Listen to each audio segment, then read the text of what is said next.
Outro aspecto importante e que também deve ser bem salientado e bem brigado pelo representante comercial é no sentido de fazer valer o aspecto da comissão. A comissão tem que ser paga pelo valor total da mercadoria, não admitindo, sob hipótese alguma, nenhum desconto. O que seria esse valor total da mercadoria? A comissão tem que ser paga em cima do que o comprador pagou.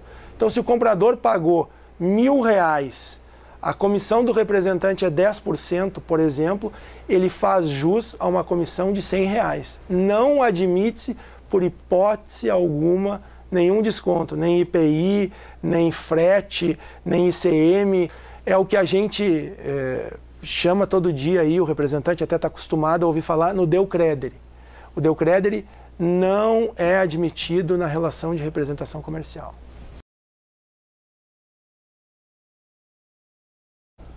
Um aspecto que convém eu salientar aqui para a categoria é o aspecto do foro privilegiado.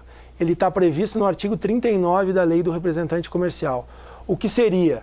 É que o representante, no momento, o que acontece usualmente? A representada ela já vem com um contrato pronto para o representante comercial. E nesse contrato pré-elaborado, ela estipula que o foro para discussão de qualquer controvérsia advinda daquele contrato que está sendo celebrado entre ela e o representante comercial será o domicílio dela, tá? O que vai totalmente de encontro, é totalmente contrário ao que prevê a legislação atinente à representação comercial, a Lei 4886.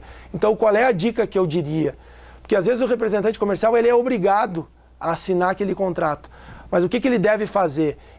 A representada vai apresentar o contrato para ele submete aqui, por exemplo, no nosso caso aqui, a nossa análise, e nós vamos emitir um parecer dizendo que aquele artigo tal, que fala do domicílio, que fala do foro, ele está contrário ao que prevê a lei do representante. Então ele pega esse parecer, escaneia, ou encaminha por e-mail, ou manda pelo correio para a representada, junto com uma carta elaborada por ele, tá, onde ele vai dizer que ele está assinando o contrato, mas ele não concorda com aquele ponto relativo ao domicílio, ao foro.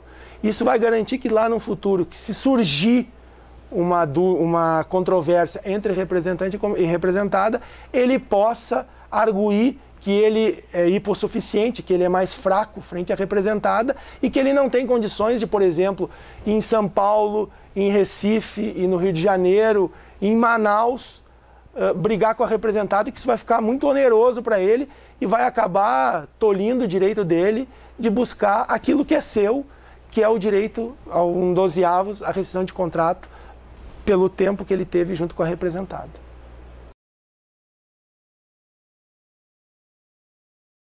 De todas as dicas e perguntas que o representante vem aqui e que nós damos, se eu fosse pensar, se eu fosse pegar uma para dizer assim, ó, qual é a principal dica que eu daria para o representante comercial, essa dica é relativa ao aspecto de que toda e qualquer dúvida que ele tiver, todo e qualquer questionamento que ele fosse fazer, ele fizesse por escrito. Hoje em dia o e-mail já é uma ferramenta tranquilamente aceita pelo nosso judiciário, tá? Então, eu diria para ele o seguinte: representante comercial, se você tiver alguma dúvida, se você tiver algum aspecto que lhe chamou atenção durante a relação de representação comercial, aponte, questione a representada, para não deixar que essa pergunta, que esse seu questionamento passe em branco. Então, no momento que você fez um e-mail, que você questionou, mesmo que a representada não mude, não altere esse aspecto, essa dúvida que você está tendo, ela não seja sanada ou ela não seja modificada na relação contratual que você está tendo com a sua representada, o seu questionamento, ele não vai passar em julgado, ele vai ficar arquivado lá no seu computador, ele vai ficar lá nos arquivos da sua representada, e no momento que você for questionar lá na frente, num futuro embate, num possível embate que você tenha com a representada, você não vai ter deixado passar. E você vai poder buscar lá no futuro um direito que é seu, com perdão da redundância, é seu por direito.